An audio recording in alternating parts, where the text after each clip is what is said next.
ગિલાભાઈ, આખી ઘટના શું થઈ છે?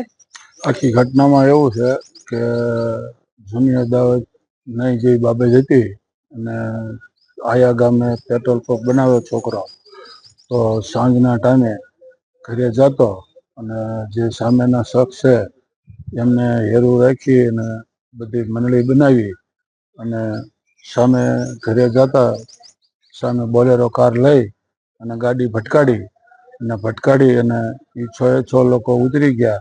ધારિયા વડે, છરી વડે અને હુમલો કરેલ છે અને ગાડીને કાચ બાચ તોડી નાખી બહાર કાઢી અને મારેલ છે. પછી અમને વાયા જાણ મળી એટલે અમે સાયલા દવાખાને દોડી પહોંચ્યા અને સાયલા દવાખાને અડધો કલાક જેવો થયો તો ડૉક્ટરે કે મારા ભત્રીજાને મૃત જાહેર કરેલ છે. તો અમારે પછી પ્રોડક્શન પીએમ રિપોર્ટ કરાવવા અને રાજકોટ આવેલા. કોની સામે ફરિયાદ નોંધાવાઈ છે અને શું માંગણી છે? અમારે ફરિયાદ 6 શખ્સ સામે લખાવી છે.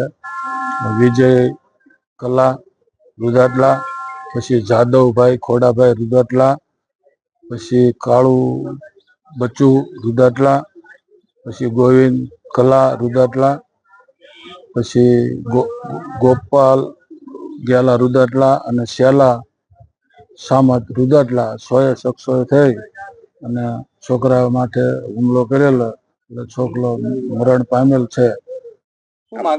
અમારી માંગણી એ છે કે વહેલી તકે આરોપી પકડાઈ જાય અને વહેલી તકે અમને સાયલા પોલીસ સ્ટેશન કે સાયલા કે અમને પોલીસનો ન્યાય મળે અને જલ્દી આનું નિરાકરણ થાય એવી અમારી અપેક્ષા. ક્યારે બનાવ બન્યો છે કાલે 11 તારીખે 7 વાગે સાંજે 7:30 થી 7 વચ્ચે. સાયલા પોલીસ તપાસ ચલાવે છે અને જેલથી અમને ન્યાય મળે એ અમારી અપેક્ષા.